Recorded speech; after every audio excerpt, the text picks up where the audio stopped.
We have to have Elon Musk here just so we can run a board meeting, huh? For lunch. Okay, so we're ready to go, President Tabera. Yes, sir. Can we call this meeting to order? Can we ask, I don't know, Mr. Garcia to lead us in Pledge of Allegiance? I don't know the Pledge of Allegiance, to be honest. I would have to have a scripture. Okay. I'll do it if you want. So that was Trustee Rubio, President Tabera. Yes, sir. You mean for Ready? what? Okay. Then if we could see the Pledge of Allegiance, I'll start. Pledge allegiance to the flag Flag of the of the United States of America and to the republic for which it stands, one nation, one nation under God, under God, indivisible, indivisible, with with liberty and liberty justice and for all. justice for all. Okay. Report of action taken in closed session. There was no closed session. Can we hear a motion to adopt the agenda? So moved. Moved and seconded. Moved by Trustee Jones, seconded by Me. I'll second. All right, Trustee Rubio. Trustee Rubio. Any discussion? All in favor of the motion, say aye. Aye. Aye. All opposed? So we have a 4-0. Motion carries. Yep, motion carries. And I can't see the agenda. Yeah, hold on, give me a second here.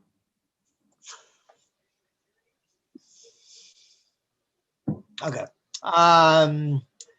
Like to point, say adoption, individuals desiring to speak to the, desiring to address the board. Are there any, sir? I do not have any tonight.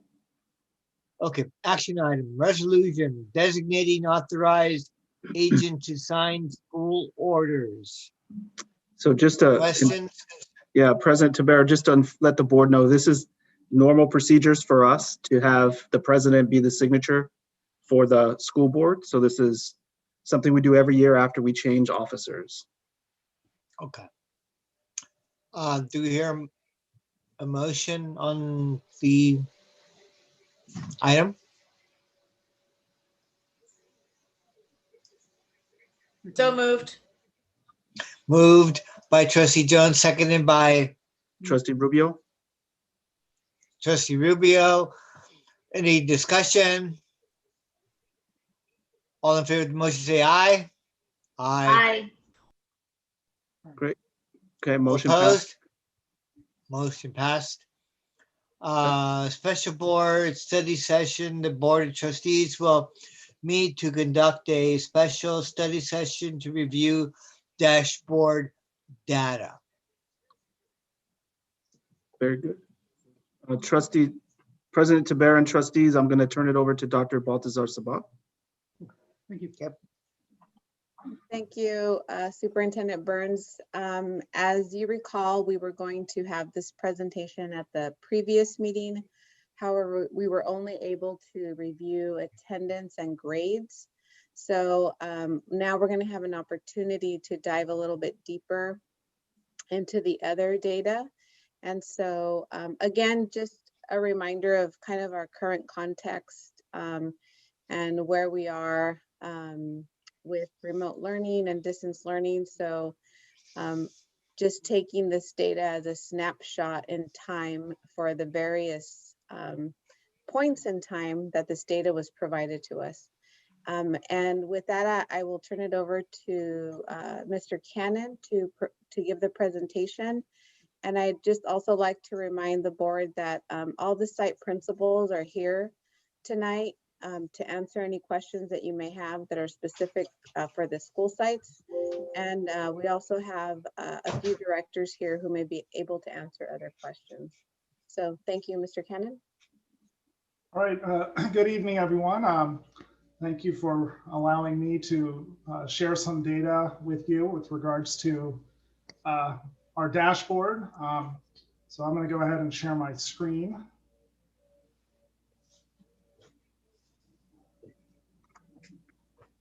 And when I'm in present mode, I can't really see the screen. So if someone could assist me in stopping when appropriate. And, Let me anyone know. has any- Let me know when you want to advance, Bobby, and I'll move in. I'll move it for you. Oh, actually, Mr. Burns, I am actually sharing the screen. I can go ahead and move the PowerPoint. I just need some assistance if anyone has a question. Okay, perfect. All right, so thank you. So this is data that is connected to our dashboard. This is a reminder that the 2020 dashboard, in the way it's been presented in the past with the colors, is suspended. But through the dashboard, the state is releasing public data that is used and connected to the dashboard, but it's just not generating an accountability color. So for previous dashboards, we had some areas that we needed to address based on indicators in the dashboard from the three prior years, 2017, 18, and 19. And so, as you know, the California Collaborative for Educational Excellence has been working with us based on our performance in the dashboard from those prior years, specifically looking at student performance for English learners, homeless and foster youth, and students with disabilities. And the areas that the 2019 dashboard indicated were areas of growth for us was pupil achievement, which was measured by Smarter Balance assessment results, suspension rates. Pupil engagement is chronic absenteeism and graduation rates. And outcomes in a broad course of study is referring to college and career indicators for our graduating cohorts. So that slide just kind of is a reminder that those are accountability status, and the work with CCEE will continue, or has continued throughout this year, because they just rolled over our accountability status from 2019 through the 2021 school year, and will resume in 21-22. So this year, so on, I guess last week, we just focused on attendance. And I think Mr. Burns was pointing that out for this, give you a context that we do have students engaging with our teachers. They're logging in, they have access to technology, and it was indicated through our attendance rates that was reported in the last board meeting.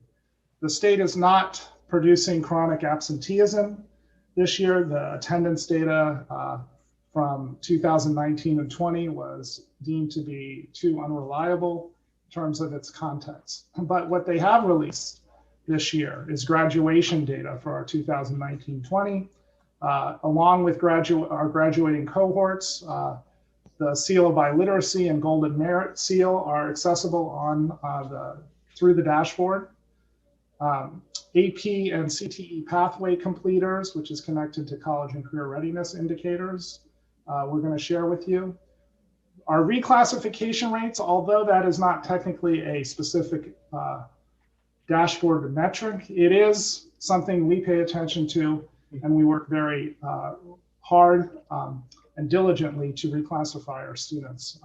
So we'll go over some of that rate. And then we've been doing a lot of work, especially since we don't have the Smarter Balance results from, or Smarter Balance test from last year, is really looking at STAR literacy data. And we have several slides on that. So what I've done is broken it up into 5 different areas that are listed there.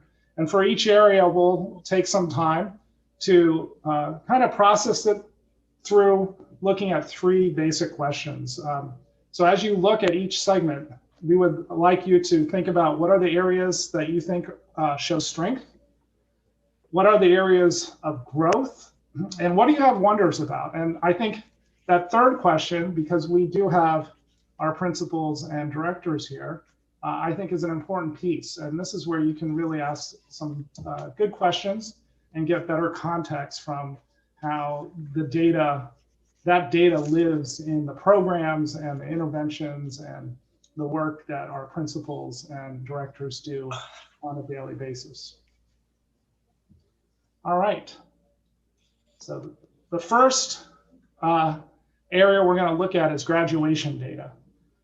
So just on a personal note, my son got to graduate or participate in a graduation ceremony last year at Salinas High School. And after being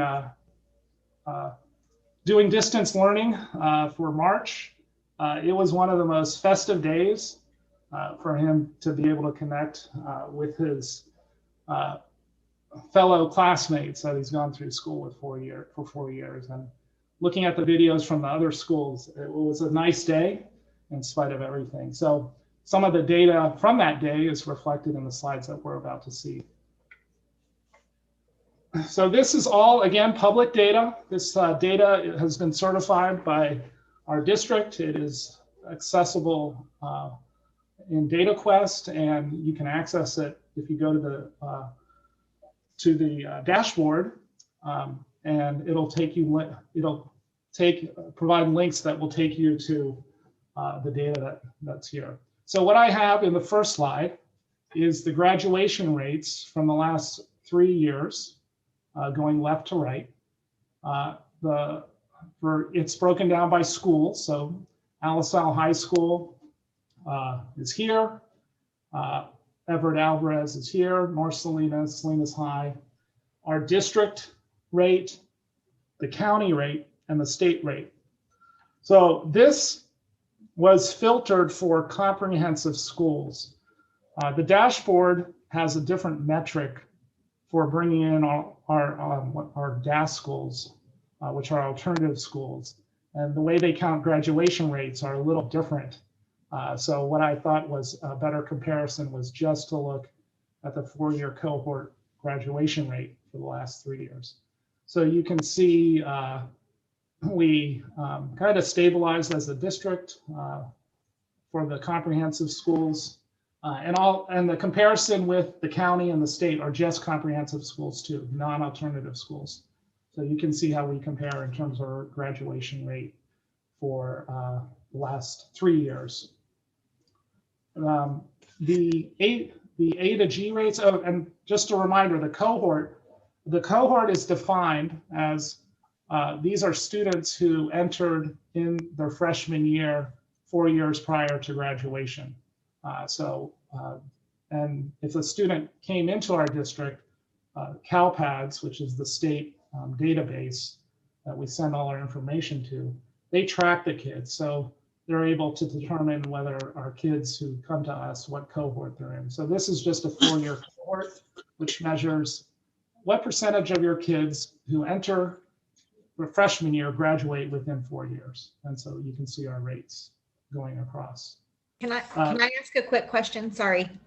Yeah, sure. Is it, Mr. Cannon, is it, would you prefer that we ask as you go rather than wait to the end? I think maybe if they're clarifying questions, maybe just wait to the end, because there's like 2 or 3 slides, and then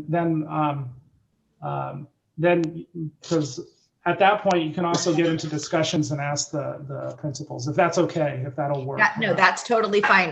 It has to do with this slide. I just have to make myself a note, and then we'll go back to it. Well, actually, if they're just clarifying questions as opposed to questions with regards to more of the context, maybe wait on that. But if they're clarifying questions on the slide, on the first part, the upper half, then let's just go ahead and address that here. So. Okay. If when you can always tell me, let's hold that to the end. I'm looking at the second set of data. So on the bottom, it looks like it's for Alisal. There just seems to be a huge difference like a lot of growth comparatively to the other sites in the A to G rates from, Yes. especially from 1718 to 1920, but even in between. And what's also interesting is if you compare it to the graduation rates without the A to G, you see almost like it's almost like an inverted graph.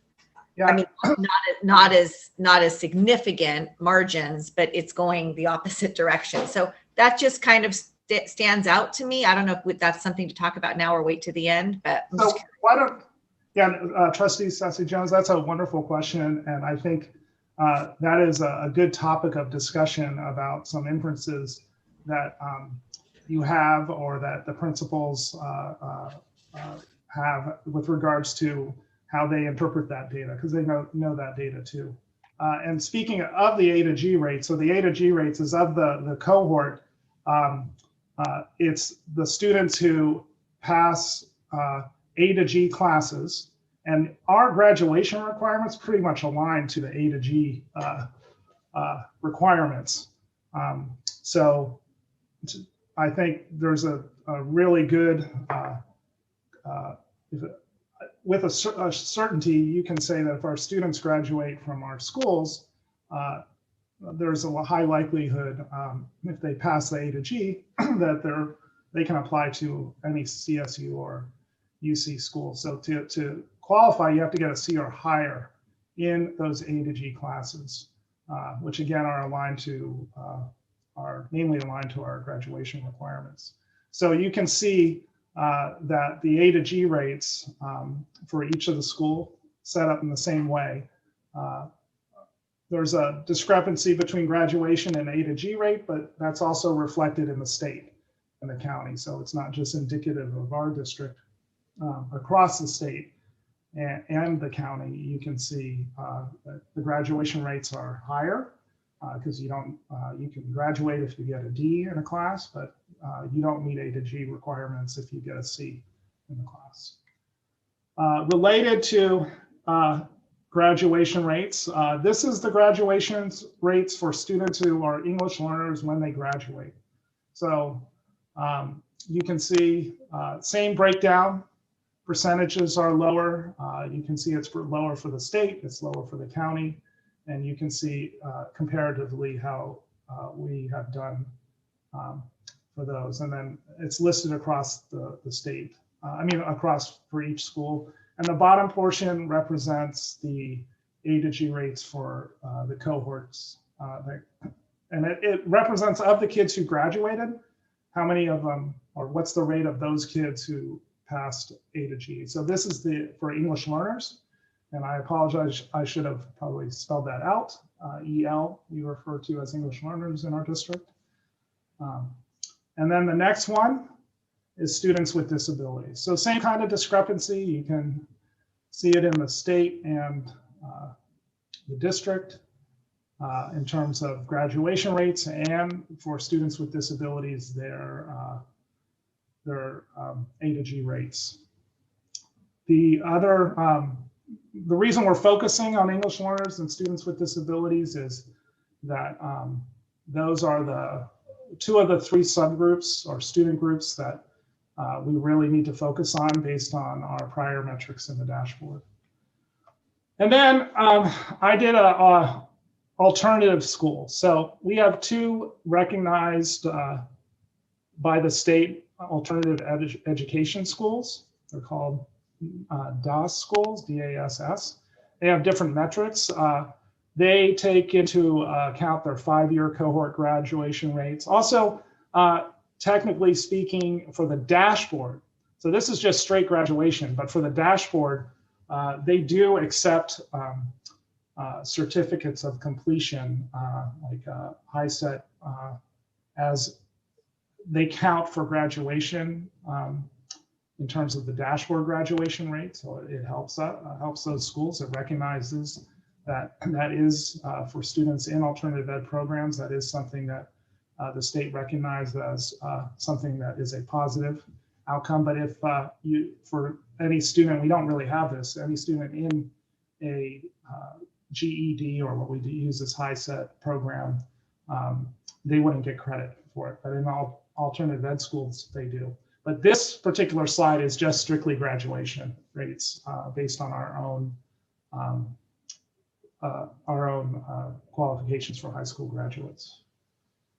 So you can see Mount Toro actually has for the districts and the county and the state. Again, this is just this is all 5-year cohort graduation rates for alternative ed schools. So you can see Mount Toro is really stands out in this slide. All right, so going back to those 3 questions, now is the time if you want to comment about strengths or where you see areas of growth or other type of clarifying questions with regards to those slides, we can address them here. And not just by me, if you have a question for any of our principals or directors or cabinet. Any questions? So can I get my question answered about Alicel's Yeah. graph? Yes. Bobby, would you like me to answer that, Bobby? Sure. Perfect. Thank you, Ms. Eddie Jones. There's 2 separate questions. I'm going to answer it in 2 different ways here. If you notice that last year, 1920, we had 85.6 our graduation rate was 85.6. We had a lot of students drop out of our school to support their family last year. Okay. Those students who had a plan, who had an A through G plan, as you can see there, completed their A through G results. Remember, we were out of school in March. They already had a plan, so they stuck with it. If you see that we were on the right path the year before, we were looking at the results right before the pandemic hit. If you look at 18-19 for our 4-year graduation rates, we're the highest in the whole district. For the mainstream, which is that, we were the highest in 18-19 also for English learners, highest graduation rate in the whole district, and for students with disability. We had the highest graduation rates for all 3. I think once we implemented this program 3 years ago, which was called the CCR, College Career Readiness Program, we have a lot of students who have a plan and who understand what classes need to take to complete their A through G. And if you see throughout the slides, they're basically reversed because the students who had a plan stayed on campus. Last year, we had more than 100 students drop out because they had to support their family. In the summer, we had 44 students graduate. We've never had 44 students graduate. We usually have about 8 to 9 graduate. That's because they left to go work during the year. They had to go support the family. And unfortunately, that's just the way it is. Our English learners, this for the same thing. Our English learner results, the reason their A to G completion rates have increased is because 3 years ago, the district also has given us the courses. Any course we offer, the mainstream course at Alisal High School, our EL students take those courses. So any math 1, 2, 3, any type of science course is also offered to the English learner. Any type of science, elective, everything's offered to the English learner. So they're also in those same classes. We put bilingual aids in there to help them translate or to understand the homework or to give them extra help after school. The same thing with students with disability. If you look at those, the increase that has been about 20%, everybody's given the same opportunity. We also, the reason this is also, we also have the results is because we have a lot of after school tutorial. Our students have access to our teachers. And unfortunately, through distance learning, that has been cut in half, where we could do it one-on-one. If you go back to the first slide, I think those results would be a lot lower, or lower than 85.6 if we didn't have our staff. Our teachers did a great job last year. Our classified did a great job just to achieve that 85.6. We had a lot of seniors and juniors drop out, like I said, and that's where we were at. But if you look at the year before, because right when that pandemic hit, we were looking at our results and they were going to be higher than 18-19. And in 18-19, like I said, our mainstream students, we had the highest graduation rate for all mainstream students, English learners, and students with disability. This program that we've implemented 4 years ago, which is a college career program, does work. And we have 2 intervention specialists doing that at Alisal High School. Hope that thank- answered the question. Yeah, thank you, Mr. Garcia. Just one question. Are the students, so last year's juniors, this year's seniors, are they back? Hopefully? Most of them are back. We are in constant contact with them, but a lot of them are still working. If something's happened to one parent and they're checking in after school, we've had a huge intercession because we had a lot of students not pass their classes last year, and they're making up those credits. We're about to offer another intercession the next couple of 8 weeks. So we're getting all the students back, getting their credits back, and making sure that they're going to graduate.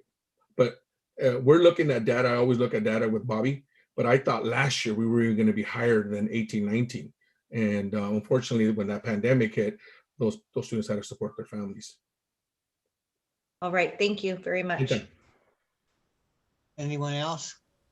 Yeah, I had a question. How does this all square with the smart balance exam that they have to take? I mean, I see all these numbers, but I don't think I saw any of the smart balance here, and I don't know, I'm scrolling through all this information here, and Yeah, so Trustee Rubio, we didn't give Smarter Balance last year. let me square away my question. Yeah. Let me start all over again. Perfect. And I told this to the other trustees. I'm not really all that. I am concerned, but I'm not focusing a lot on this year. On this year, because just of the circumstances. Yeah, I get it, and I'm, you're doing everything you can, and all things considered, I think the district is doing it the best that it can. But I'm looking backwards, and I'm looking for after we get out of COVID here. We're going to get out of this. We're going to be out of this.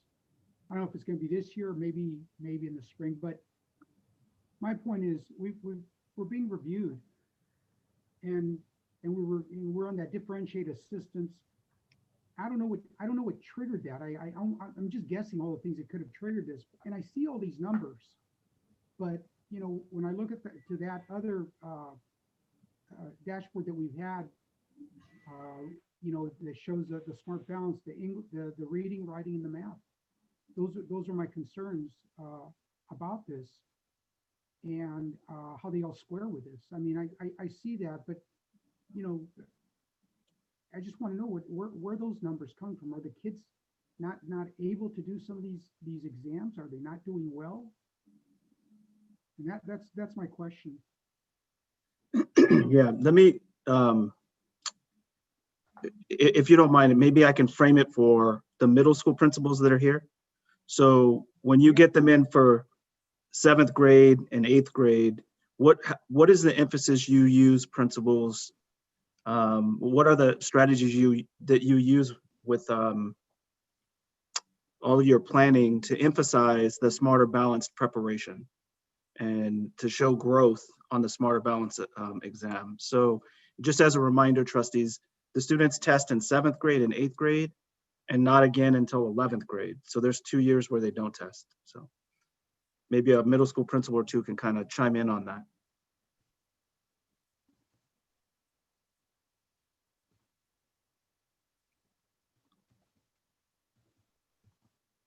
Are they ghosting me, Dr. Baltazar Sabah? What's going on here?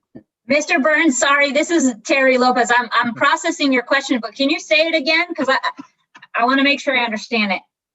So Trustee Rubio is talking about how the data from Smarter Balanced isn't necessarily represented in the data for grad rates, but it all contributes, right? It all demonstrates how well students are achieving or where are their gaps. So what are the things you're doing as principals to address those gaps and close the gaps from middle school before they go to high school? And then we'll ask high school folks what you're doing to close those gaps as well. Okay, so I'll answer for Washington Middle School, but I think as a district, we do have intervention classes. So we have, when you look at the data from the feeder middle schools, we look at reading data. So if we place students in Read 180, we also have math support for our incoming 7th graders. Then when we move to 8th grade, we identify if our 8th graders, based on teacher recommendation from our 7th grade teachers going into 8th grade. So we can have students that are doing interventions both as 7th and 8th graders. And when we place students in those interventions to start, we do look at those SBAC, and we do a planning with the students so they can see, because sometimes, you know, your students will ask, like, why am I placed in this class? And so we do set goals with them, so to make sure that they understand you are placed here because of this, and then continuing just to emphasize all of this testing that at times they feel like is meaningless. It's very meaningful in terms of how they're placed in classes. And then we also reevaluate if they go ahead, like if the student mid quarter doesn't belong in Read 180 anymore, we're going to get them out. We're going to look for another student to put in there. So those are 2 interventions that are directly related to SBAC scores. Carrie, I have a question to ask you. What are you seeing? And this question is for all of you in the 7th grade. What are you seeing walking in the door? Because, you know, we've had this discussion with the other trustees about, you know, the schools below us that are feeding us kids that they're, you know, they're not doing as well maybe as they should. What do you see walking in the door of these kids? I mean, can you break it down to, you know, if you get, you know, 400 kids, 300 kids, whatever the number is walking in that door, can you give us a percentage of the kids that should be at that level, that aren't at that level, that are way before, that are maybe at the 4th grade level, 3rd grade? I don't know. I'm just throwing these numbers out, but can you let me know what's one big question for me is, what are we getting on the way in? So I think Mr. Burns and Bobby, because I've had this discussion with Bobby, so maybe I can defer to you guys, because I know that we have taken a look at this, because, you know, I mean, as middle schools, I know our high schools are asking us, what are you guys doing? And we had them for 2 years. And so one of the things that I think would be helpful for the board to hear is the data that Bobby and Mr. Burns have looked at as it relates to students coming from our feeder elementaries. Yeah.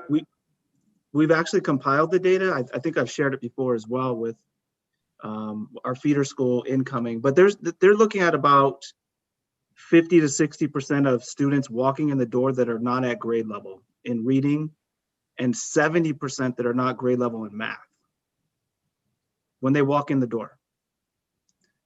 Do you know where they're at? I mean, I'm asking you for a lot. Now, listen, I don't need an answer. Okay. Yeah, it's okay. I would like that. I would like to know that for the whole board, not just for me. Where they're coming in, just a breakdown in, and I know I'm asking for numbers to be cut down, but you know, look, I know we only got 6 years with these kids, you know, and that's a big concern to me. At least, you know, at least I know what we're walking in with and what we're leaving with in the 11th grade, and then, you know, what we can compile in those years in between, you know, for these kids. What can, you know, if there's things we can change. And can I ask a clarifying question about for Dan, but from Carlos, President Tabera? Sure. So Dan, when you use those statistics, and I've actually seen, I just remember seeing this data from the feeder schools a year or so ago. But when you say 50% and 70% in math respectively, is that incoming 7th, incoming 9th, or is that an average of all incoming students? So that's incoming from 6th grade to 7th grade. Okay. Can I just, are those numbers better coming into 9th, or are they about the same, or do you know? Just curious. Yeah, Bobby, can you let me share my screen real quick here? Can you, can you unshare yourself? Okay, perfect. Let's see if we can, let me see if I can share this, if it will show up large enough for you. And if somebody has a question, just kind of chime in there, because I have to reduce the screen so that you can see this. So this was the data that I pulled for the board a year ago. And so this is these are each of our schools, right? And the number of, these are 8th graders that were enrolled, right? And we're looking at a comparison of the 8th grade data, like EO is for English only students, right? This is the percentage of English only students, the percentage of ELs, the percentage of students with disabilities, and then the percentage of students that are low income. And so then if you go down the chart here, you can see the English language arts results by each of those schools for 8th grade, right? So this set of data was looking at 8th grade to 9th grade. So it's just the first chart I pulled up. I can go look for the incoming 6th to 7th as well. But then what it shows you is based on the last Smarter Balanced assessment that Trustee Rubio is alluding to, is the students' percentages that did not meet standard, nearly met standard, and then exceeded it. So it gives you kind of a comparison, at least, of going into high school. For high school principals, they can look right off the bat and see my incoming 9th grade students. If I'm Salinas High School, I'm going to have roughly, 59, 60% of my students coming in that are going to need support. In academic support in English language arts. And then in math, you can see it's even a higher amount. So we pulled it by school, and then we compared it as well with Bolsa Knowles Middle School, Gavilan View Middle School, Buena Vista, and San Venancio. So we wanted to take a look at, and the board asked these questions of me previously of, to take a look at what do our students look like transitioning between levels. So it gives us an idea and a comparison, right? So we also, I wanted you all as a board back then, and now you can see it tonight as well, to look at El Sal Middle School as an example. 7% of their students speak only English, right? And so that's significant in the progress over time. That's a significant piece of data to understand that 40% of their students are English learners in 8th grade. So it kind of gives you the range. Compare El Sal with Washington Middle School, who in 8th grade has less than half that amount of ELs, right? So that changes the type of programs that schools have to have in place to support closing those achievement gaps and those learning gaps. So that's kind of a significant way to look at it. I will tell you, mathematics across the state of California, the data is abysmal.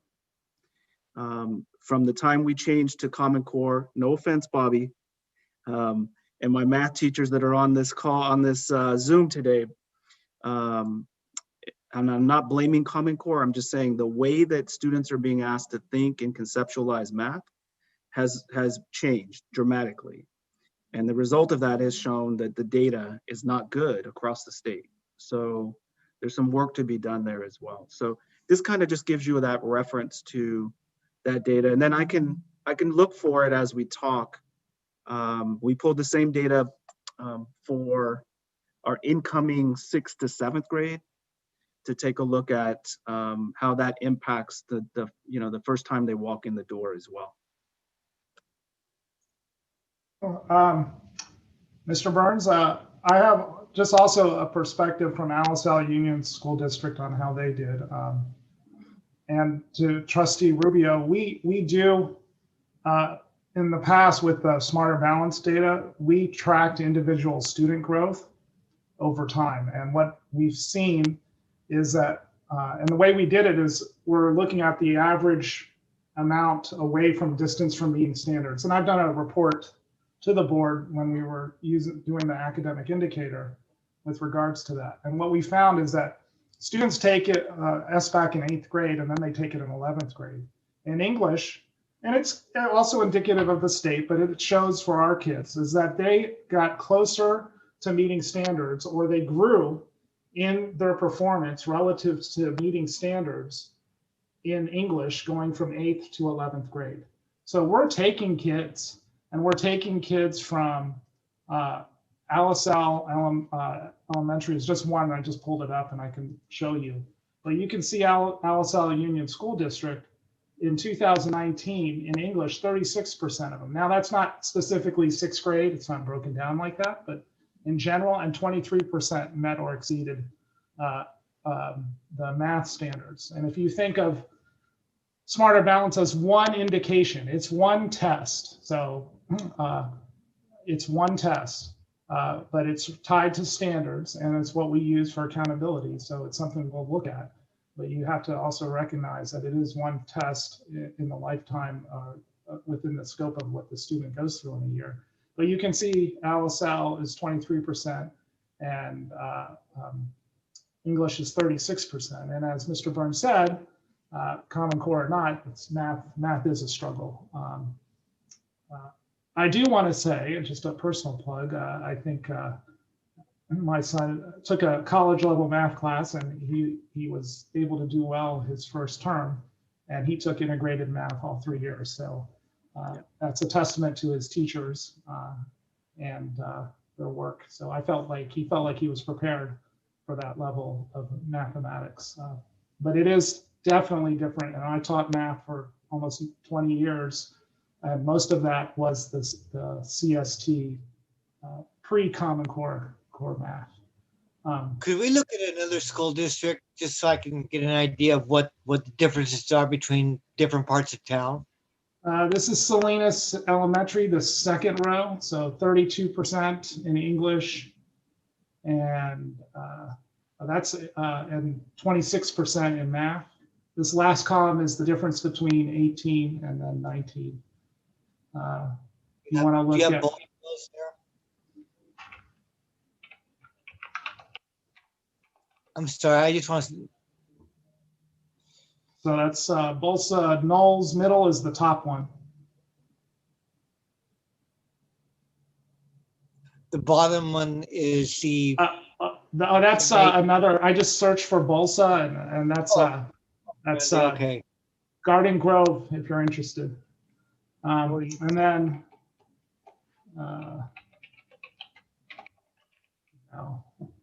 Spreckles, you can see here. And you can see the discrepancy in all, it doesn't matter the demographics of the districts. There is a difference between English and math across the board. And then I think Washington Union is our other big one. And then President Taber, when you get a chance, Trustee Rojas has had his hand up as well. Okay, I'm sorry, sir. Go ahead. Jorge, are you there? You're on mute. He's on mute. Yes, I think it's not. It's unrelated to this one. I had it for quite a while. My question was at the beginning of the slide presentation. I know that it was, I believe, 3 classifications. It was the EL, SWD, and the other was the homeless. Are we, actually it wasn't homeless. It said, I think, at risk of being homeless. Is that data that was pulled also for these students? I did not include that in here. We can include it in future ones.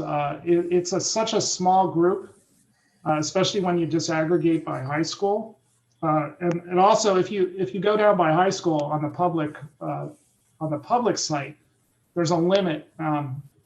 It has to meet I think it's 19 or 29 before they report it publicly because of it's too self-identifying on a public site. So I didn't include it in here. Aggregately, it is part of our district, but if you break it down by school site, it's something that wouldn't be able to be accessible by school site because of the small numbers of kids. I'm pretty sure maybe with this COVID-19, I'm sure those numbers have increased dramatically with the economically disadvantaged. So I'm just kind of curious if we're tracking them, if we have any data that we would be able to pull in the future for them. Yeah, and the other thing that's related is over the course of the years, we do, in addition to what Ms. Lopez said in terms of tracking how we're doing, we have district assessments. And actually in the CCEE report, the California Collaborative for Educational Excellence, one of the strengths that they mentioned in terms of monitoring student learning throughout the year is the use of district common assessments that are tied to the standards. And during this year, it's been a challenge. We're finding kids aren't able to complete it. It is a mandatory assessment, but we have more kids unable to complete the assessment than in the past, but we are getting large groups of students. And for some of those reports, Trustee Rojas, we do aggregate it out by homeless and foster youth. And we have more data that we discuss internally as directed by Dr. Baltazar Sabash. She wants us to make sure that we're paying attention to those numbers too. So we do have some metrics with regards to student learning that we are tracking internally on different common assessments and other things that we've been discussing throughout this year. All right, thank you.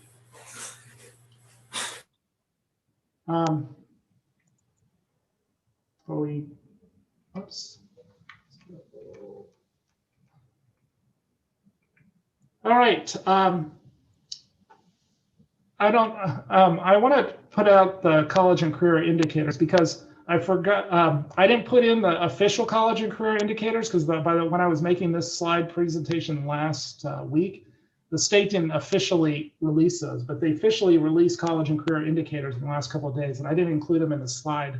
But if we have a chance, I can pull them up because the college and career indicators measures things like, did the graduates take the seal of biliteracy? So our graduates from 2020, which is what this slide will indicate, did take the Smarter Balance in 2019, and those results contributed to college and career indicators. So what I was able to pull for this presentation last week was some of these. So I could quickly show you the college and career indicator results if we have time. We can do that later, but part of those indicators are, did the students earn a seal of biliteracy? And the Golden Merit Seal is not yet on the college and career indicator for the dashboard, but it is something that our schools participate in. It's students who earn A's and B's basically on all of their graduation requirements in different areas. There's a whole set of metrics. So I have some numbers on that. And again, it's just a couple slides. What are the strengths? What are the areas of growth? And what are you wondering about? So there's two different types. There's a number and then there's a percent. So for the seal of biliteracy, and part of the seal of biliteracy is that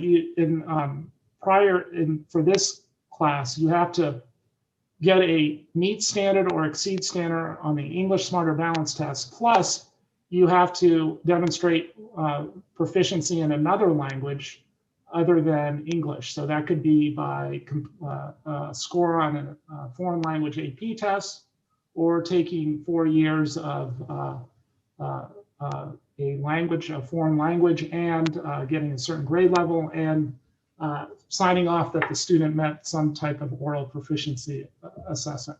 So like and it shows 2019 versus 2020 graduates. So Alisal High School had 99 seal of biliteracy for class of 2019. That was 17% of their graduating class earned that. In 2020, 16% earned the seal of biliteracy, and that was 88 students. And then this number is the total in the district. So you can see how many students were earning the seal of biliteracy. There was, with the seal of biliteracy, the sites have to make sure that they update their fields in Synergy, our information system, because it goes through CalPAD. So I think there was an anomaly in a couple districts. So a couple sites that maybe didn't get that in. So those numbers might be a little bit lower than what we're used to. And I can't remember what sites were there. And that wasn't last year. I think that was the prior year, 2019. The other one, the same thing, Golden Seal, is the academic, how much kids basically getting all A's and B's on certain classes in all the different areas for the state graduation requirements. And so it's the number and the percent from 2019 to 2020. So I'll give you a couple minutes to look at that. And for the county and the state, I don't have the total numbers. I just was able to get the percentage of their graduates.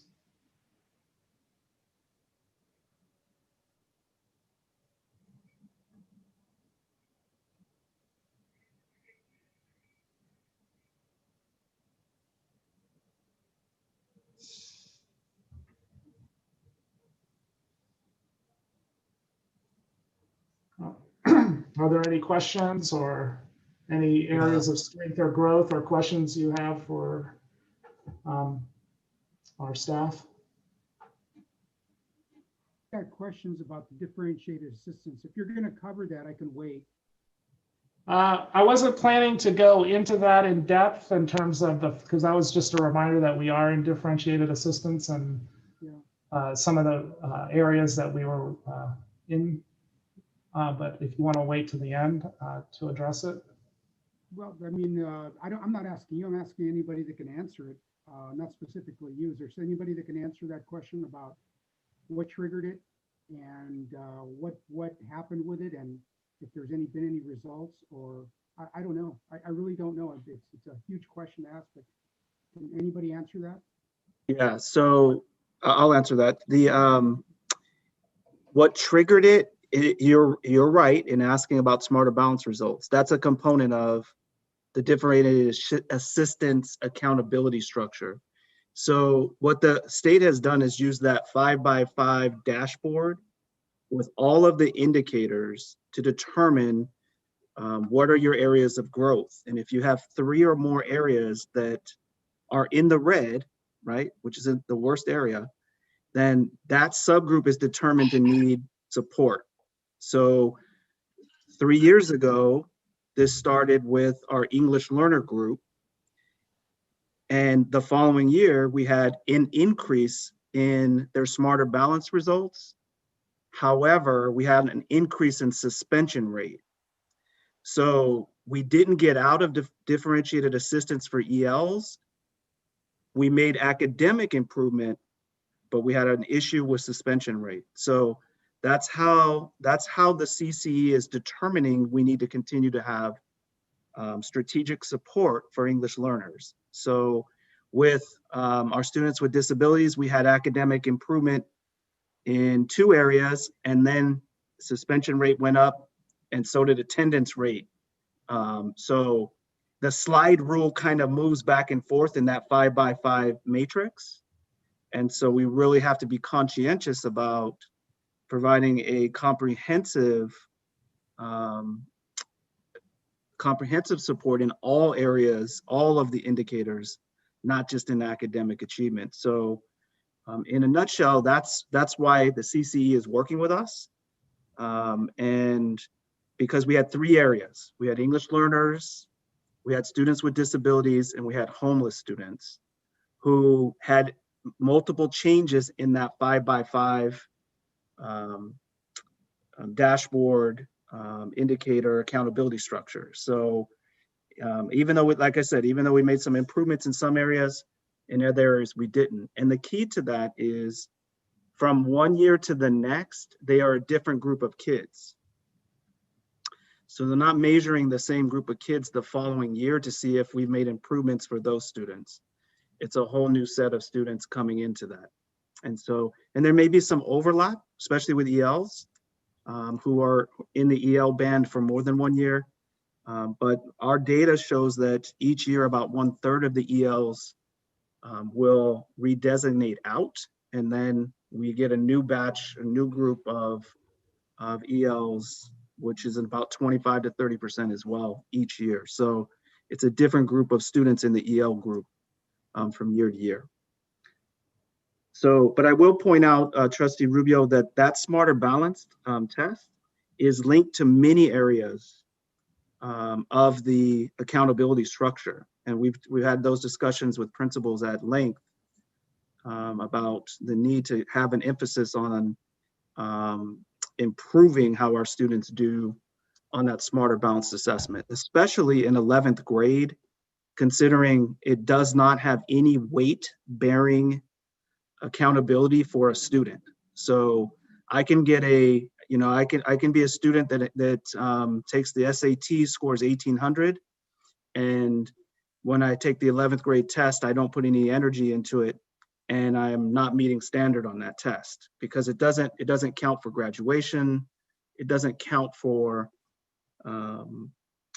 anything that we used to call it high stakes, right? That California exit exam was high stakes. So there's been some legislative push, and Bobby can and Dr. Baltazar Sabal can chime in, but there's been some legislative push to see how to make that test have more weight, and potentially there was a conversation about it replacing the SAT. And if students did well on that, they could use that score for college entrance instead of the SAT. So that may come back up, but it fizzled away for a while. So I hope that kind of addresses some of what your question was. I have a few more. President Tabera, can I ask a follow-up question?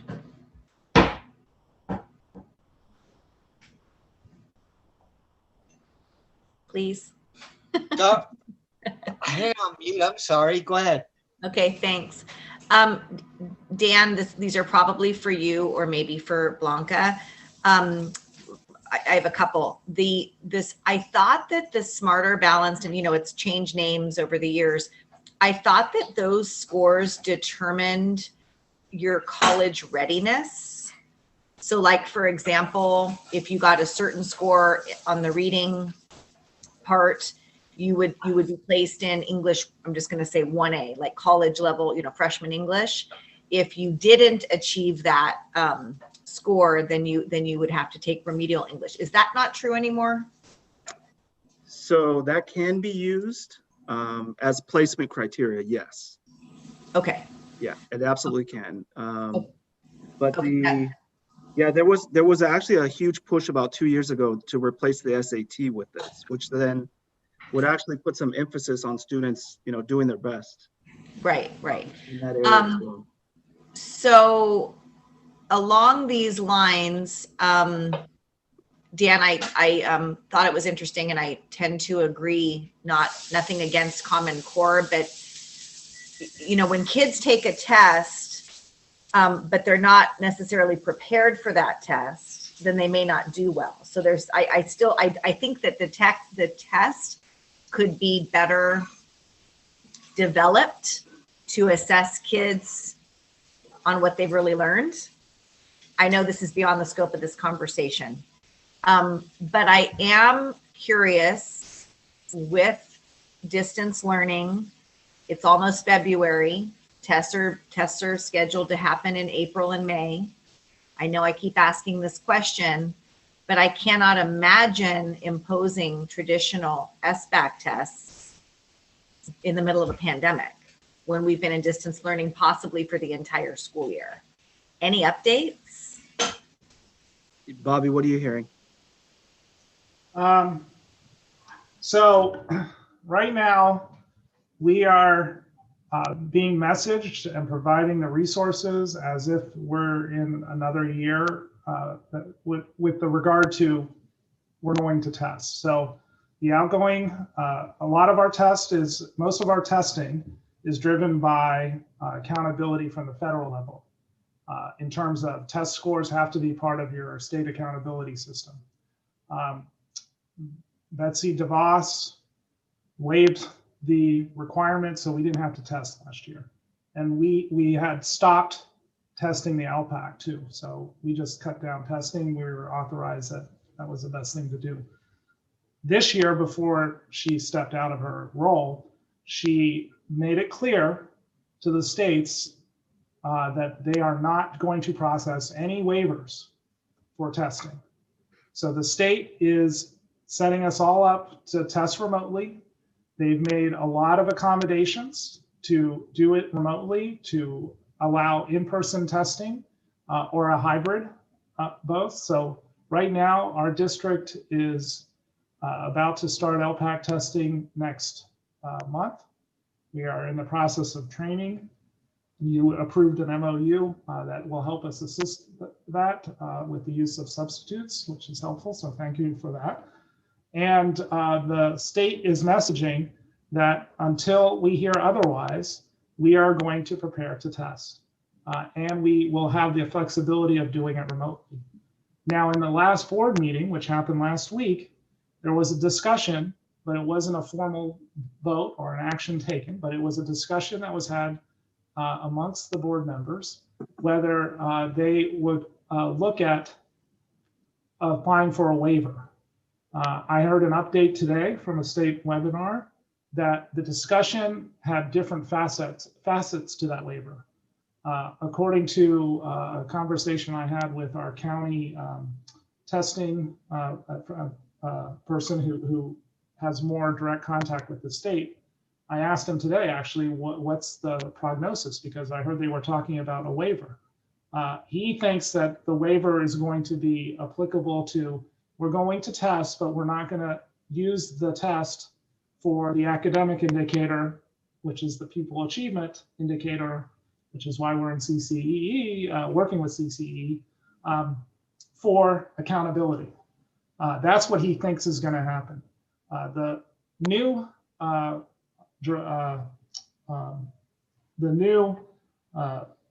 person in charge, Secretary of Education, he was in charge of the state of Connecticut, and he was on record that he believed that was the right thing for his state to test. So he hasn't come out publicly. I don't think he's been officially confirmed yet, but there is talk that there's going to be some type of waiver process that the State Board of Education will pursue. But at this point, until we officially hear otherwise, we have to plan. It's a huge endeavor to test. It's a huge endeavor to test in a normal year. It's definitely a much bigger challenge this year. But if we do test, which we're preparing to do so, we believe it probably won't be used for the accountability piece. So there'll be question about, like, how does this impact our status in differentiated assistance, given that it's pupil achievement that is the common thread in most of these, which is the smarter balance results. That has yet to be determined. So that's the update that we have with regards to our preparation for state testing. Yeah, there's still a lot of discussion about a scaled back version of the test used for school districts to determine the learning loss associated with distance learning and being away from school for so long. So, and that may be a good use of this tool for us. Well, they already, Mr. Burns, they already actually scaled it back. So there's two parts. If we do test, it will be one. So out of the two parts, they cut in half one of the parts and left the other part in the same. They didn't change the other, what they call the performance task. But the computer adaptive piece, which has more of the multiple choice components, they've basically cut the questions that they ask in half. So they lumped off a little bit. So it is, and in preparation for that, like I said, we've been conducting common district assessments in English, math, science, social studies, and ELD, and sharing those reports out with administrators and teachers and having discussions on that. So we'll be hopefully prepared to the best of our ability, given where we are, but we are still trying to address learning and continuing to push the standards, and teachers are, I think we're really showing that we are trying to meet pupil achievement indicators, even if we don't end up testing. Thank you. Okay. President Bear, you have Trustee Rubio that has his hand up. Go ahead, sir. I can't see you, so. I have a few questions. So if one of you just could give me an answer, to the board as far as the, if it's possible, I don't know if it's possible or not, to find out where the kids coming into the 7th and 8th grade, maybe even the 9th grade for the first time for our school district, if there's any way at all to find out if they're coming in at a 3rd grade level, 4th grade level, 5th grade level, who knows where they're coming in the door. The other thing is, this is a point I just want to make, and it's just from my experience in living here in this community. I think I was told when a student comes into our district, I guess they fill out a form about what languages they speak at the house. Is that right, or am I right about all that? That's a legal requirement. Yeah. So anyway, and that kind of determines a path for you. Am I right about that? I mean, where the classes you may take and so on. Is it? Yes. I mean, in simple terms, yes.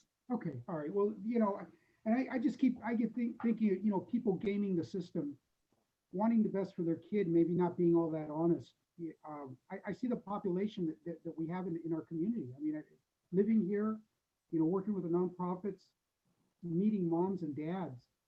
And, we talk about English learners and we talk about that small slice that, are in that program. I suspect there's more. I mean, it's obvious. I think it's obvious. I don't know, and so, I'm just thinking, I mean, have we ever been in this predicament before? Has this school district been where we have had to have outside help because our scores are not going up? Is this the first time this has happened, or it's happened before? It's a different set of accountability. We had accountability structures previously with the CSTs, where the schools were labeled at different levels of performance improvement based on test scores. And all of our schools had some level of performance improvement in place. This is the new system they're using now with this 5x5 indicator. So it's not the first time we're in this type of scenario with accountability. And this goes back probably 15, 18 years with the different types of testing accountabilities. So we have and CCE has noticed this as well. We have a very unique, like you just stated, Trustee Rubio, a unique community as well, where English learners. So if I can, let me reference this data for you. So let's suppose for a second that 25% of all of our students are classified as English learners, right? So that's 4,000 kids roughly. That's just an approximate, right? So there's another 8,000 kids who were English learners, who through academic advancement and achievement have passed a test that indicates that they are redesignated English proficient, right? And so what does that mean? Does that mean that they are an English only speaker? No. They are still an English learner that passed a test. So that's a unique perspective to have, that 70% roughly of every student in our school district is learning English at a certain level, right? So when our English learner population, it's a moving target each year, right? So you get some new students in and they come in at different levels. Some come the first time they've ever been in schools in the United States. They speak no English, right? So they're placed in a certain level based on their ability to speak English, right? Or not speak English. And then they progress. And Tony Salcedo a couple years ago gave a real good presentation on how English learners progress. So it's a moving target each year, and it's a point of emphasis for our district in the work we do. And some of the principals can talk about the types of work in place to support English learner development over time. And we celebrate because we do a really good job with reclassifying students over time and getting them through graduation, getting them, now you see some improvements in A to G as well. So we're doing some really good work, but the emphasis, as you stated, Trustee Rubio, is also they're going to be measured on that test. And so how do we do some alignment and ensure we have alignment to standards so that students are being assessed at the level where they can meet the standard, right? Mr. Burns, can I just showcase something, and with regards that connects to what you're saying? I was going to cover it later in the slide. Yeah. So Trustee Rubio asked about monitoring growth. So I said that we have district common assessments. This wasn't part of the presentation because it's not something that is on the state website, but neither is what I'm about to show you. So I guess I could have included it. So I'll go more in depth, but we take what's called a literacy star reading test. And the STAR test is just a reading test. It basically gives you a Lexile score. And I'll go in more in depth with regards to the specific metrics of that. But because we don't have a Smarter Balance test this year, we do have ELA tests. But This is a standardized test that's norm reference. It's scientifically proven. It's taken by thousands of kids across the world. And through their data, they when we take the test during the year, there's a what's called a state benchmark proficiency projection. So based on just the student's reading level, and that's key, the reading level is so determinant on the ability for students to process information, communicate information, just the ability to read and comprehend. It even correlates with math scores that we've seen off of this test. So if you take a look at this, they say at this time, based on the student's Lexile, we project this percentage of kids would meet or exceed standards on your state benchmark in English. So we've been taking this throughout the year. So in the fall of 2017-18, they projected out of the kids who took the STAR test in the fall, and we're taking it 3 times during the year, 26% would be projected across the district to get meet or exceed standard on the English benchmark, or the English Smarter Balance test. You can see even this year, we took it in October and November of this year. From the winter of last year to this year, this jump in the number of students who, based on this particular test, we project if they were to take the Smarter Balance test in the spring, 31% would be proficient or meet or exceed standards. They're relatively low, and actually they're lower than what we actually get if you look at our results across the district. It's higher than these percentages. So we could even imagine that it would be higher than this. So I think this is one way we're trying to monitor and focus on where kids are relative to their ability to perform on state tests. And also, as students' Lexile scores, we've done correlations with grade data. And the higher their Lexile scores, which makes sense, the better grades that they have and better outcomes on a whole area. So I think this relates to what you were asking about. Is that all the kids in our district? He asked, is that all the students in the district, Bobby? Yes. So if you look, this year we had pretty much all of the students across the district take this test. In fact, we actually purchased additional licenses because we traditionally haven't tested 12th graders, and I think we're still testing everybody. So we have we're taking it the second time this month, but yes, it is pretty much probably about over 90% of the students of the 16,000 students take it. Not some students, obviously, in the more moderate to severe special ed classes won't take it. And sometimes if students are in they should take it because we're taking it through advisory, but sometimes kids in the AP classes, I don't think always take it. This is concerning to me still, because even if it's 31, even if you put it up to 40, throw in those extra points, and if you deduct all the SPED kids and all that, we're still looking at what 60% the kids that aren't. I mean, that's a huge amount of kids. It's huge.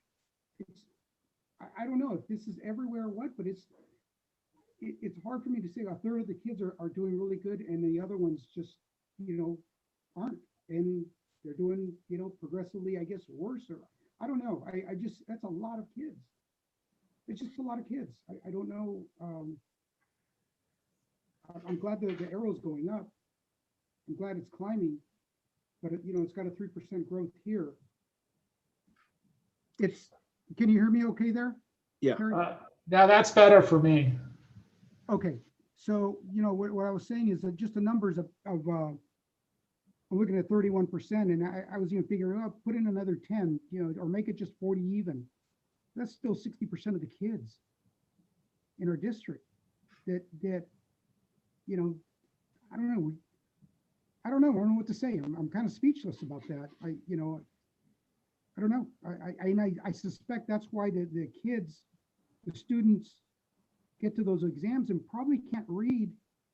The bulk of them can't comprehend or can't process whatever's being put on their plate as far as, the reading, the math exams with the reading in it, where you have to read, or just the reading, portions of it. That's what I'm saying. I wonder if kids that come in the door, the parents aren't totally truthful about the forms they fill out. And this is what we get. A pile of our kids. And I went to Salinas High. We have a small percentage of Latinos when I was there in 74 to 78. And I'm sure it's grown at one bigger than what it was then. And Alisal has always been heavy on the Latinos. And I'm not sure about the other schools because I've never sat down and just looked at the numbers, but overall in our district. And so I'm just concerned. I mean, what, like I said, the COVID time that we're in now, to me, is a pause to sit down and take a look at this and maybe take a look and see what we're doing. And if we need to change things, maybe borrow from the other schools of projects that are working, rethink some of this stuff, because we're going to go back and this population is still going to be here. It's a fact of life. The ag community is a fact of life here. I told some of the trustees, mechanization, I don't see it coming anytime soon. It might eventually, but this kind of labor that's needed for this work is just, it's incoming along with the families and the culture that comes into our community. And then, they end up at our schools. And so, those numbers are concerning to me. That's all.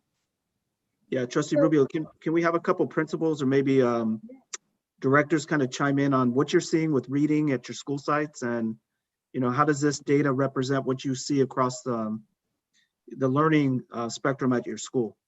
Hey, Dan, let me just interrupt you for a sec. One of my things was, and I mentioned it at the last meeting, was maybe to ask some of the people on the ground, what are they seeing? What are they seeing every day? I know you guys are the principals, but what are they seeing every day? The math department, the reading department, what are they seeing every day? They see it day in and day out. They hear, I don't know, from the chairs of every department. And I don't know, because it's just, it's probably. Yeah, so, Trustee Rubio, what I plan to do is, based on the meeting we had last time, is to engage Antonio Garcia and having the district-wide curriculum specialist come and present for you on what they're seeing on the ground. So we'll bring that in.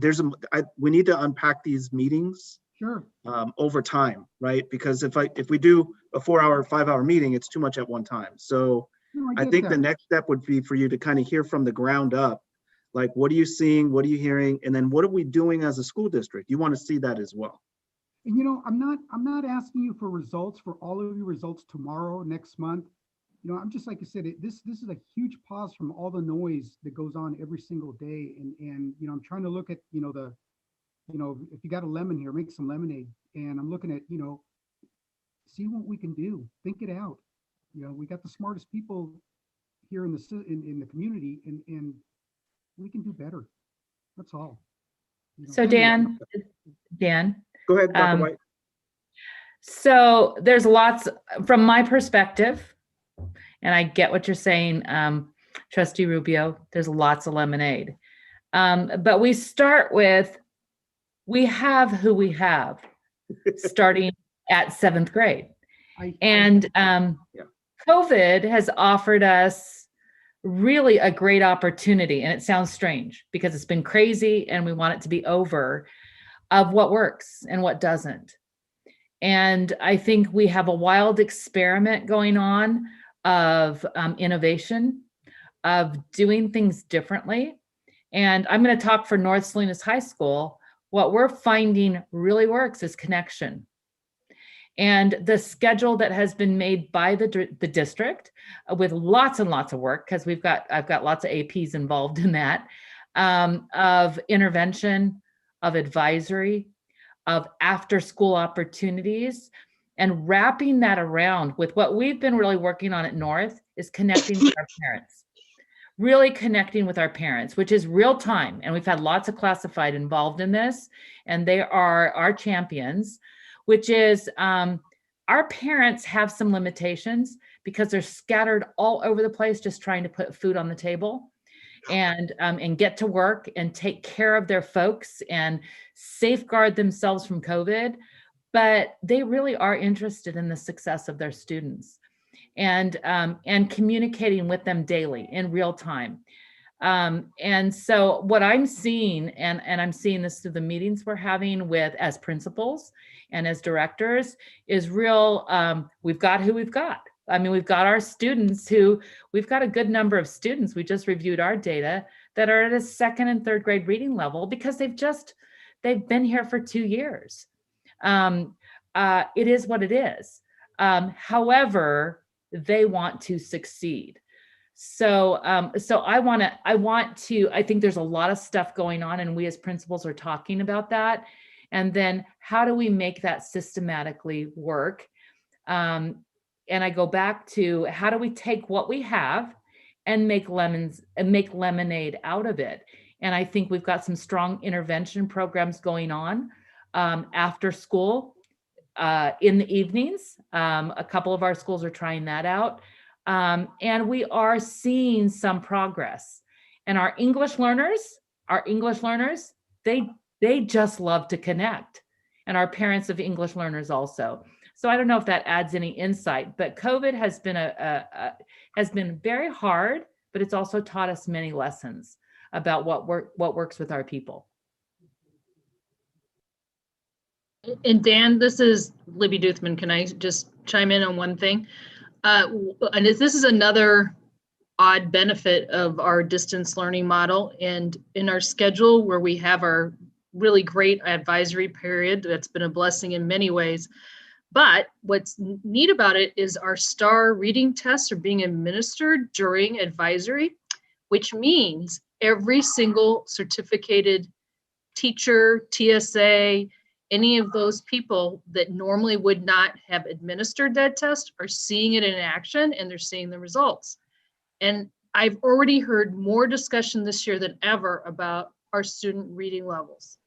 And I'm really excited about the buy-in I'm seeing with the STAR reading test and the interest that math teachers, science teachers, PE teachers have in those reading levels. And I'm thinking that we're going to have a great benefit in that we're going to have more buy-in on literacy across our whole school in an organized way. I mean, of course, everybody has always wanted our students to read at the highest levels, but it's a renewed effort.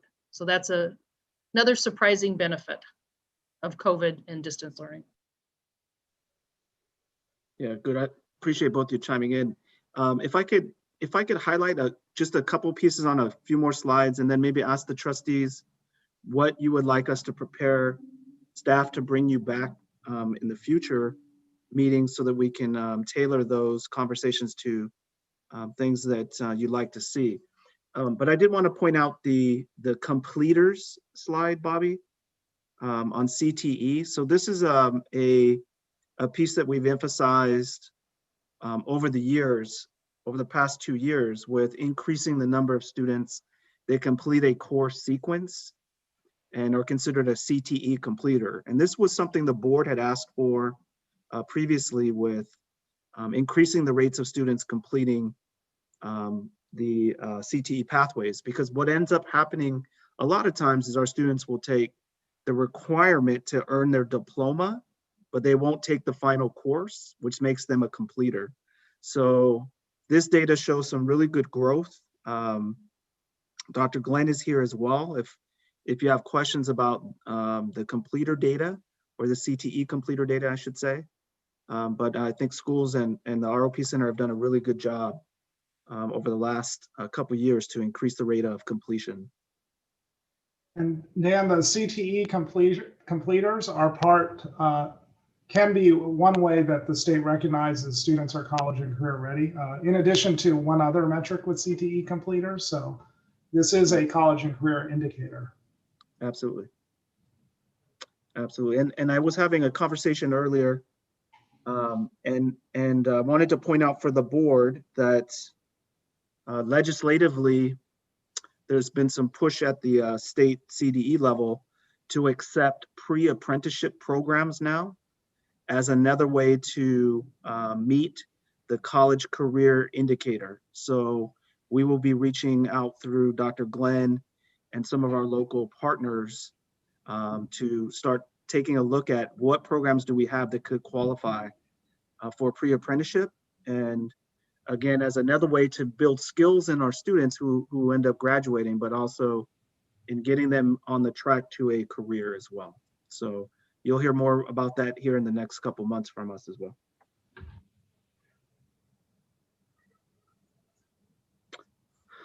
So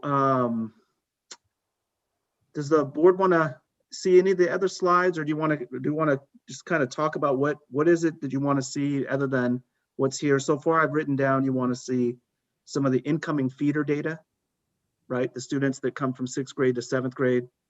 And I can definitely get that for you. Do you want to see their, do you want it presented like the one chart I showed you that says nearly met standard, did not meet standard? Is that what you'd like to see?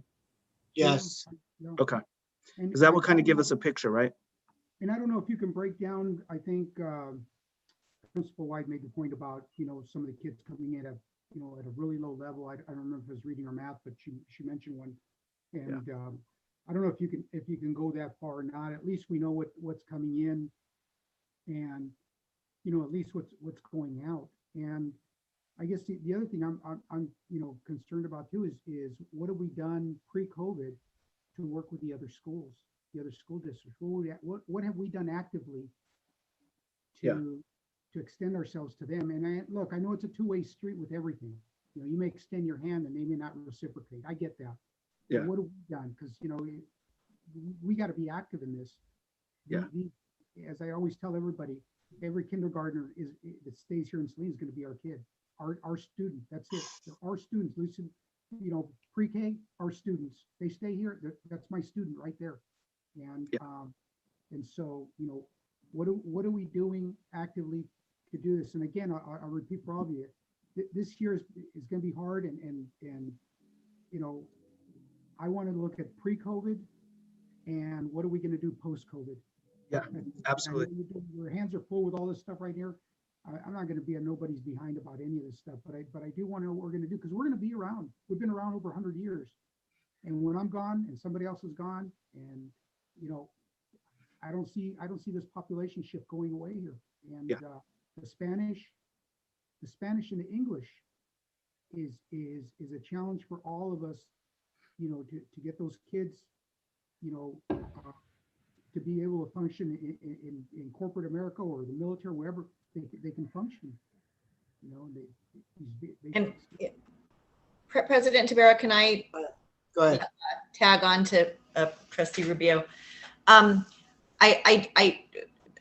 Carlos and I have talked at length about this. Actually, Philip and I have too. And we just want to iterate. On one hand,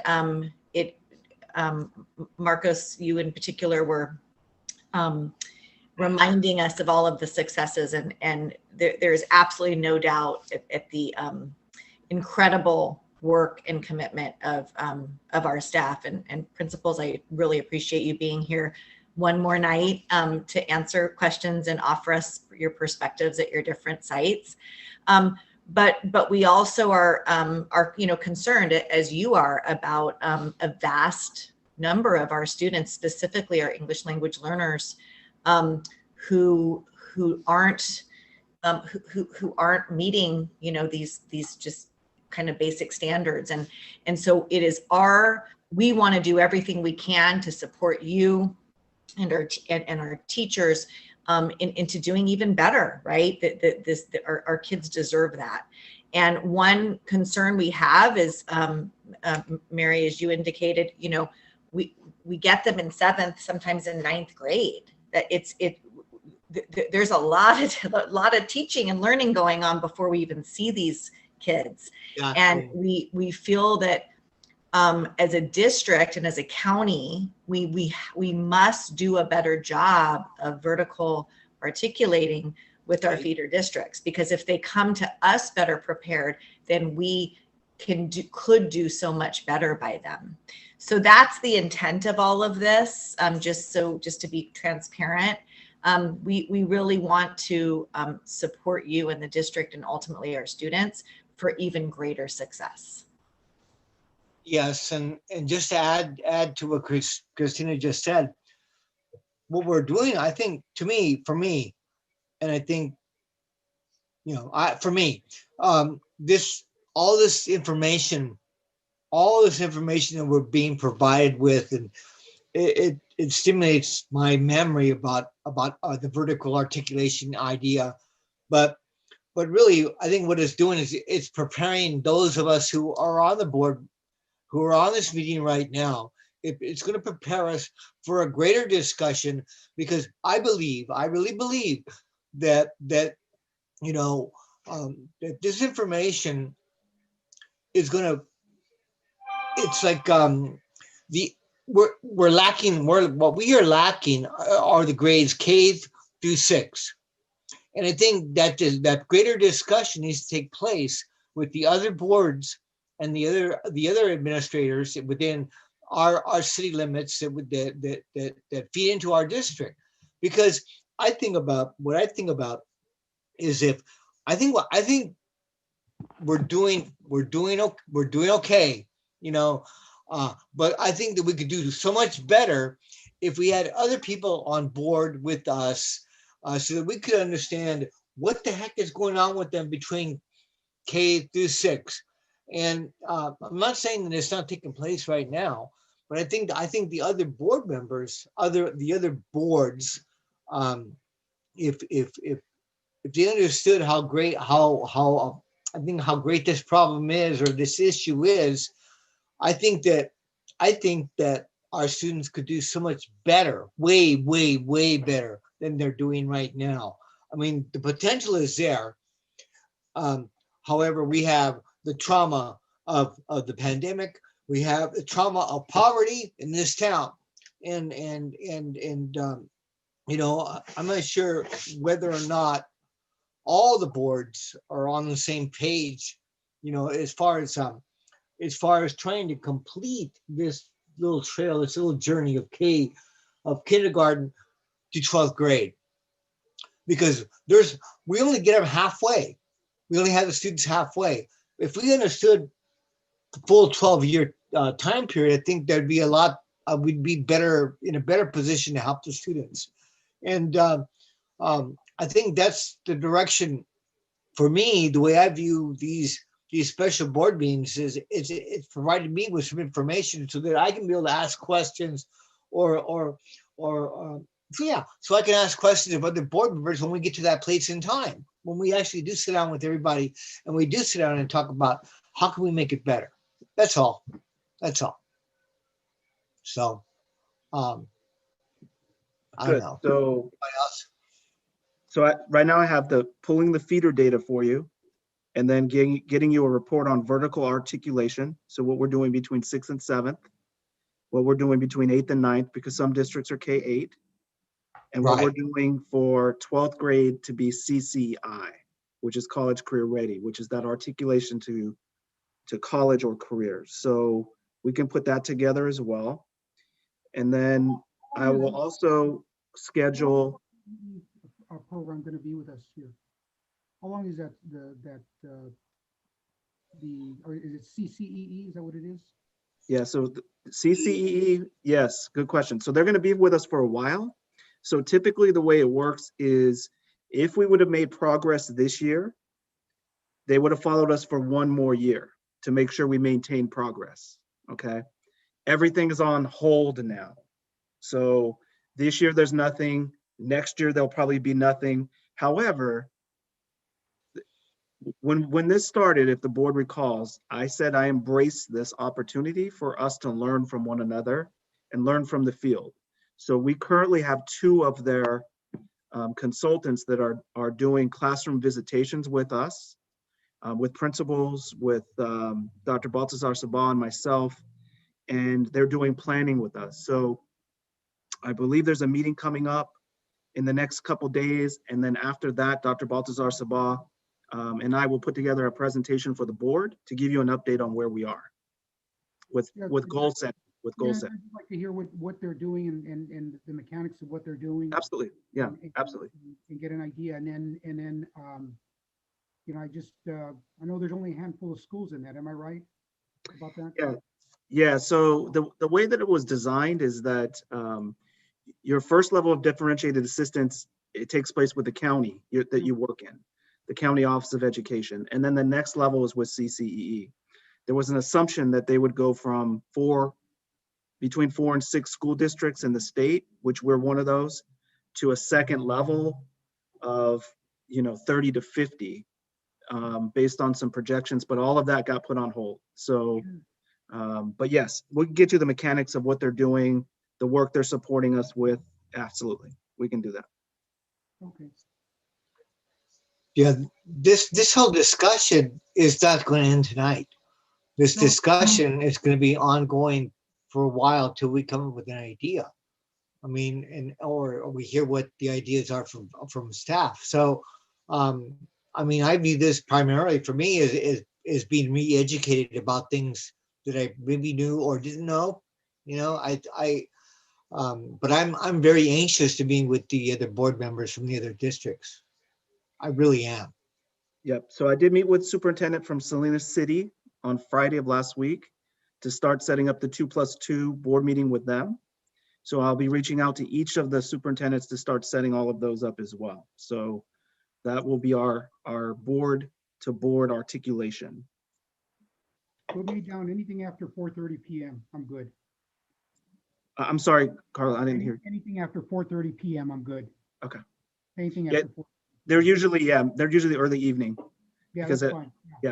those are hard to, those were hard to coordinate the first year we did it. Yeah. But yeah, so I'll definitely do that.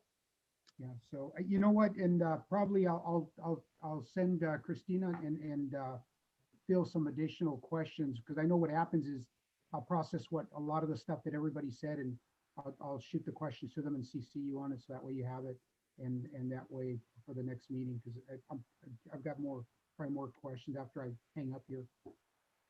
Yeah, appreciate that. Just CC me as well, so I can put them into I use the trustee format, the request format, just so that I have a record. So that if any of you could call me and say, hey, I never heard back, I can go back and look and see what happened. I keep a record of that. So if you send it to me in an email or whatever, I'm going to put it into that kind of format. So, well, good. I appreciate everybody's time. And I just wanted to thank everybody for being here. I see all the list of people, and thank you for really for what you do. Just got to make things better. That's all. That's all. And that's all. That's all. Thank you, everybody, for being here. Yeah. Thank you as well for your time and your commitment to our students. Yeah, thank you, Christine. Thank you, Phil. Good. All right. I don't have the agenda. I forgot. Hold on. All right, there you go.